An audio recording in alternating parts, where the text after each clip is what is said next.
Hello children, welcome back to Science World. I hope you all are good and taking care of yourself. Children, in our last video we have seen chapter number 12, Our People, Our Strength. We have seen full explanation of the chapter. Class 4, Social Science Milestone book. In today's video we are going to read book exercises and question answers of chapter number 12, Our People, Our Strength, Social Science Class 4 Milestones book. So let's start with book exercises first. These exercises are on page number 93 in your book. Let's see, fill in the blanks. Exercise A. Question number 1. India is the dash most populous country in the world. आपके book में हमने पढ़ा था कि 1.2 billion people मतलब 1.2 billion population के साथ India जो है वो सेकेंड नंबर पे है ना. It is the second most populous country. But अभी का जो करंट पॉपुलेशन है इंडिया का वो है 140 crore means in about 1.4 billion. तो with 1.4 billion people India is the second most populous country in the world. हमारा दूसरा नंबर आता है पॉपुलेशन में. Second fill up 70% of the population in India lives in yes and the correct answer is villages. India जो कि एक कृषि प्रधान देश है मतलब एग्रीकल्चरल कंट्री है, तो we have near about 70% of population that is living in the villages. Question number 3. People are a countries dash. People जो होते हैं, लोग जो होते हैं, वो किसी भी कंट्री का क्या होता है? एसेट. एंड एसेट का मतलब होता है कोई भी जो वैल्यूएबल और यूजफुल जो चीज़ें होती हैं, है ना. सो पीपल आर इंडियाज़ और पीपल आर अ कंट्री. कोई भी कंट्री हो, वहाँ के जो लोग होते हैं रहने वाले, वो उस कंट्री का एक एसेट होता है. बिकॉज अगर लोग नहीं हैं, लोग प्रोडक्टिव नहीं हैं, तो वहाँ की जो वो जो कंट्री है वो प्रोग्रेस नहीं करता है ना. तो ये बहुत ही वैल्यूएबल एसेट होता है किसी भी कंट्री के लिए. Question number 4. Small loans help in improving dash output. Small loans help in improving agricultural output. Agricultural output मतलब एग्रीकल्चर से रिलेटेड जो भी काम होते हैं या जो भी बिजनेस होते हैं छोटे छोटे, उसके लिए जो बैंक्स होते हैं वो लोन्स देते हैं फार्मर्स को. और फार्मिंग से रिलेटेड जो भी काम होते हैं उसके लिए अगर आपको लोन चाहिए तो आपको वो बैंक प्रोवाइड करता है. Question number 5. By the year dash, India will have a workforce of 110 billion. 110 billion. तो इसका जो आपके बुक के अकॉर्डिंग जो आंसर है वो है 2020. तो बाय द 2020 ईयर इंडिया में 110 मिलियन जो वर्कफोर्स यानी कि जो कंट्री का पॉपुलेशन है वो हो जाएगा. लेकिन अभी का अगर हम करंट देखते हैं बाय 2022 तो ये है 522 मिलियन. तो हमारा जो वर्क फोर्स है यानी कि जो काम करने वाले लोग हैं यहाँ पर वो कितने हैं? 522 मिलियन लोग यहाँ पर है इंडिया में. आपकी बुक में जो है वो पुराना डाटा है. Okay. The next exercise is match the following. Exercise B. So villages we will match with 70% of the Indian population lives here. हमने अभी फिल इन द ब्लैंक्स में भी पढ़ा था कि 70% ऑफ द इंडियन पॉपुलेशन जो है वो विलेजेस में रहते हैं because we have main occupation of farming in India. Second, high yielding seeds. High yielding seeds को हम मैच करेंगे गुड कल्चरल एग्रीकल्चरल आउटपुट. तो हाई यील्डिंग सीड्स अगर हम प्रोवाइड करते हैं तो अच्छा हमें प्रोडक्ट या फिर जिसको हम कहते हैं यील्डिंग जो होता है यानी कि जो क्रॉप्स होते हैं वो बहुत अच्छे से ग्रो होते हैं और हमें ज़्यादा प्रोडक्ट उससे मिलता है. तो high yielding seeds will match with good agricultural output. Then 382 people पर स्क्वायर किलोमीटर. ये है density of population in India. Actually मैंने आपको अभी बताया कि ये पुराना डाटा है. तो अभी का अगर हम देखते हैं अभी कितना है, अभी है 431 पीपल. 431 पीपल पर स्क्वायर किलोमीटर. ये हमारे इंडिया का पॉपुलेशन का डेंसिटी है अभी करंट वाला. लेकिन आपको जो आपके बुक में लिखा है वही लिखना पड़ेगा क्योंकि मैच द फॉलोइंग में आपको वही मिलेगा. तो यहाँ भी एक मिस्टेक है छोटा सा. 328 जो आपके क्वेश्चन में लिखा है, बट आपके बुक में जो है वो 382 पीपल है, तो आपको इसका ध्यान रखना है। Below 25 years, below 25 years will match with 50% of the population. हमारा 50% पॉपुलेशन जो है वो बिलो 25 ईयर्स एज के लोगों का है। Question number 5, will match it with depend on unreliable monsoon. तो फार्मर्स जो है इंडिया के वो टोटली मानसून के ऊपर डिपेंड होते हैं फॉर वाटर, है ना। और हमें पता है कि इंडिया का जो मानसून है अनरिलायबल है, कभी बहुत ज़्यादा बारिश हो जाती है, कभी बिल्कुल बारिश नहीं होती है, तो हम कुछ कह नहीं सकते। लेकिन फिर भी फार्मर्स जो है वो अनरिलायबल यानी कि जो जिसका हम अंदाज़ा नहीं लगा सकते, ऐसे मानसून के ऊपर फार्मर्स जो है वो डिपेंड होते हैं for watering their crops. So here we are finish match the following. The next exercise C is true false. So you have to write T for true and F for false. See question number 1. India has the highest population in the world. और अभी हमने बात की थी कि India जो है वो सेकेंड मोस्ट पॉपुलस कंट्री है। That means this sentence is false. India का जो पॉपुलेशन है वो सेकेंड नंबर पे आता है, ना कि फर्स्ट नंबर पे। Second question, the state of Goa has the largest population in the country. ये भी गलत आंसर है और गलत स्टेटमेंट है, क्योंकि गोवा जो है बहुत छोटा सा स्टेट है और इसका पॉपुलेशन भी कम है। Sentence number 3, the density of population India is approximately 422 people पर स्क्वायर किलोमीटर। अब आपकी बुक के अकॉर्डिंग अगर हम देखते हैं तो ये सेंटेंस रॉन्ग है, क्योंकि आपकी बुक में जो दिया है वो 382 पीपल पर स्क्वायर किलोमीटर है ना density. So this is false. लेकिन अभी का मैंने जो आपको बताया करंट जो है वो 431 पीपल है। So this sentence is false. Next, question number 4 or sentence number 4 is around 30% of the people live in rural areas. ये भी हमने fill in the blanks में और match the following में हमने ये सारे questions पढ़े हैं। 30% नहीं बल्कि 70% of people living in rural areas. Rural areas मतलब जो गाँव में रहते हैं, क्योंकि उनका main occupation है farming और agriculture. So this sentence is also false. Number 5. Every village in India has proper sanitation facilities. This is also false sentence because बहुत सारे इंडिया के ऐसे villages हैं जहाँ पर अभी तक इलेक्ट्रिसिटी नहीं है और जहाँ पर प्रॉपर सैनिटेशन की फैसिलिटीज़ नहीं है, हेल्थ केयर फैसिलिटीज़ नहीं है, तो ये सेंटेंस है वो भी फॉल्स है। तो आपने देखा इस चैप्टर में सारे ट्रू फॉल्स की जो आंसर्स है वो फॉल्स है। Okay, then we will see the question answers. Question answers हम अभी पढ़ने जा रहे हैं चैप्टर नंबर 12 के। Exercise D, answer this question. And question number 1 is what is unequal distribution of population. Population का अनइक्वल डिस्ट्रीब्यूशन क्या होता है।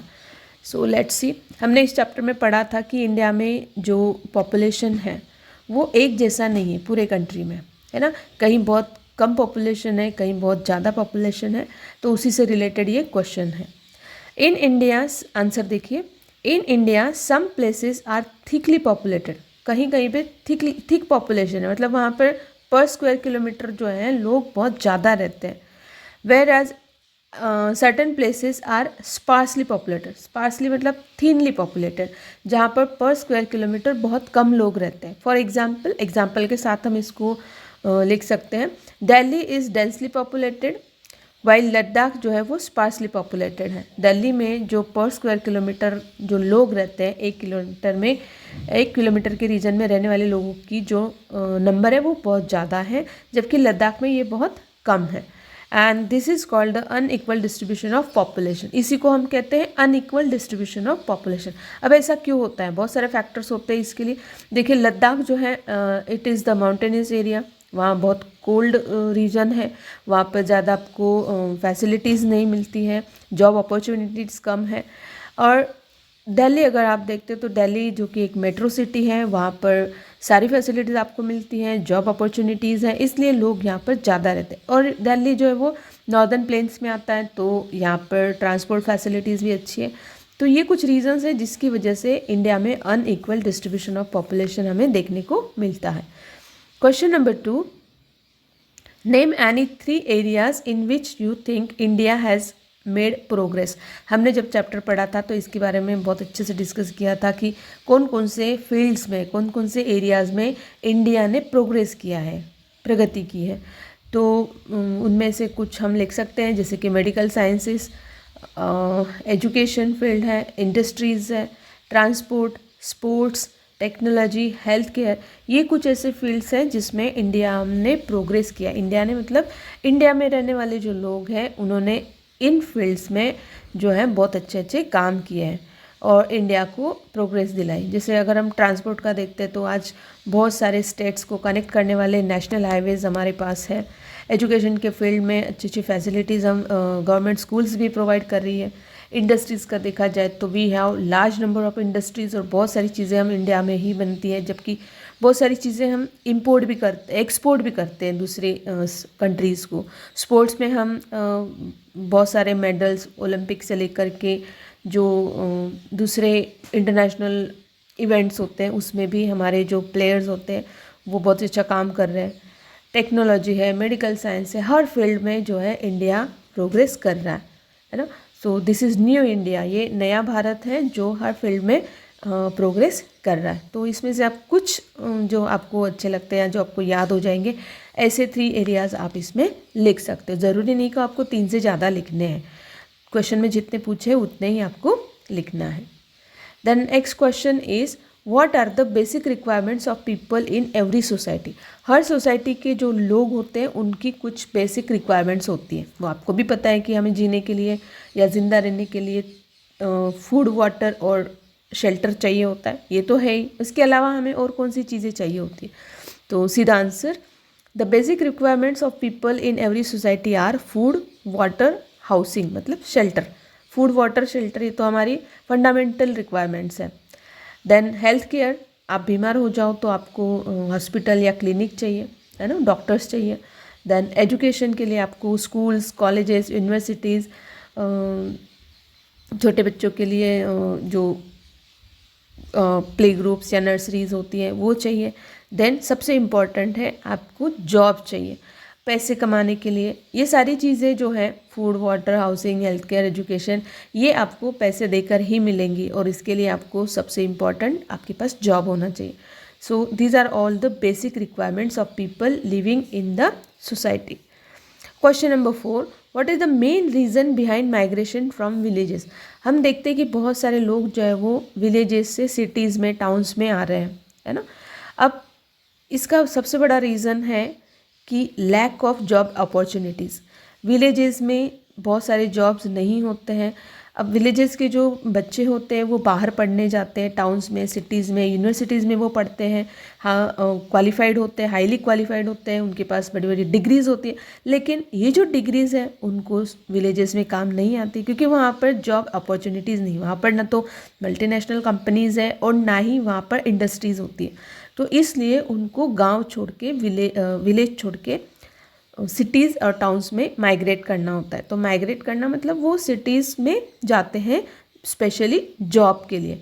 तो लैक ऑफ जॉब अपॉर्चुनिटीज़ ये सबसे बड़ा रीज़न है माइग्रेशन फ्रॉम विलेजेस। तो अगर विलेजेस के अंदर कुछ ऐसी जॉब अपॉर्चुनिटीज़ हम प्रोवाइड कर सकते हैं जिससे लोगों को काम मिले और वो पैसे कमा सके, तो हम ये माइग्रेशन जो है वो किसी हद तक कम कर सकते हैं। Okay, so what is the answer here? And the answer is the main reason behind migration from villages is lack of job opportunities in the villages. Then question number 5 is how can migration be prevented? Migration को हम कैसे prevent कर सकते हैं? And the answer is migration can be prevented if we make the village self-sufficient. अगर हम villages को self sufficient बना सकते हैं, जैसे मैंने अभी आपको बताया कि विलेजेस में रहने वाले लोगों के लिए अगर गवर्नमेंट काम देता है उनको वहाँ करने के लिए, तो वो अपना जो अर्निंग है वो वहाँ पर उनको मिल सकता है। तो इस तरह से हम विलेजेस को सेल्फ सफिशिएंट बना सकते हैं bye providing job opportunities in the villages. लेकिन ये जो जॉब अपॉर्चुनिटीज़ हैं उसके लिए बहुत सारे काम होना ज़रूरी है ना, विलेजेस के अंदर। तो उसी से रिलेटेड अपना नेक्स्ट क्वेश्चन है जिसका हम आंसर अभी देखेंगे। तो क्वेश्चन नंबर 4 का आंसर है migration can be prevented if we make the villages self sufficient by providing job opportunities in the villages. अब थिंक एंड आंसर का जो क्वेश्चन है एक्सरसाइज ई, उसका जो फर्स्ट क्वेश्चन है वो है how can villages become self sufficient. Villages जो है वो सेल्फ सफिशिएंट कैसे बन सकते हैं। आपने अगर गांधी जी के बारे में कुछ पढ़ा होगा तो आपको पता होगा कि गांधी जी का एक सपना था कि हमारे जो विलेजेस हैं वो सेल्फ सफिशिएंट बने, मतलब विलेजेस में ही सारी चीज़ें जो है काम की चीज़ें वो वहीं पर बनाई जाए, है ना। तो उसी से कुछ रिलेटेड ये इसका आंसर हो सकता है कि villages can become self sufficient by providing following facilities. Villages में अगर हम ये फैसिलिटीज़ देंगे तो वो सेल्फ सफिशिएंट हो सकता है, और ये सारे काम जो होते हैं these are done by the government. वहाँ का जो ग्राम पंचायत होती है विलेजेस की, वो ये सारे काम करवा सकते हैं। अब तो चलिए देखते हैं कि क्या क्या कर सकते हैं हम, फैसिलिटीज़ कौन कौन सी फैसिलिटीज़ दे सकते हैं विलेजेस के अंदर। So first is providing quality schools. Quality schools का मतलब क्या होगा कि ऐसे स्कूल्स जहाँ पर प्रॉपर फर्नीचर हो, बॉयज़ गर्ल्स के लिए सेपरेट टॉयलेट्स हो, प्रॉपर सेफ ड्रिंकिंग वाटर हो। Second, public infrastructure. अब इसमें हम हेल्थ केयर सेंटर है, ग्राम पंचायत भवन जहाँ पर ग्राम पंचायत का ऑफिस होता है वो होना चाहिए, आंगनवाड़ी सेंटर होना चाहिए छोटे बच्चों के लिए, तो ये होता है पब्लिक इंफ्रास्ट्रक्चर। देन बैंक होना चाहिए विलेजेस के अंदर। सैनिटेशन, प्रॉपर जो डिस्पोजल होता है वेस्ट का या फिर जो वेस्ट वाटर होता है उसका जो डिस्पोजल है वो होना चाहिए। Then supply of clean water, drinking water, clean जो ड्रिंकिंग वाटर है वो हर एक विलेजर के लिए अवेलेबल होना चाहिए। Then energy supply, energy supply means electricity आप वहाँ पर किस तरह से प्रोवाइड कर रहे हो, और कोशिश करना है कि clean energy like solar and wind energy जो है वो प्रोवाइड करा सकते हैं। इंडिया में कुछ विलेजेस ऐसे हैं जो एनर्जी सोर्सेज के बारे में सेल्फ सफिशिएंट है, वो अपना जो एनर्जी है, अपनी जो इलेक्ट्रिसिटी वो खुद बनाते हैं, या तो सोलर एनर्जी वो यूज़ करते हैं या फिर विंड एनर्जी वो यूज़ करते हैं। देन पक्का हाउसेस फॉर ऑल, सारे विलेजर्स के लिए पक्का हाउसेस बनाना। देन बेटर रोड कनेक्टिविटी, बहुत सारे ऐसे विलेजेस हैं इंडिया में जहाँ पर अगर आपको जाना है तो आपको कच्चा रोड मिलेगा, है ना। तो अगर हम बेटर रोड कनेक्टिविटी प्रोवाइड करा सकते हैं तो विलेजेस का जो कनेक्शन है सिटी से और टाउन से वो इजी हो जाता है। देन जो रोड्स हम बनाते हैं उनमें स्ट्रीट लाइट्स होने चाहिए प्रॉपर।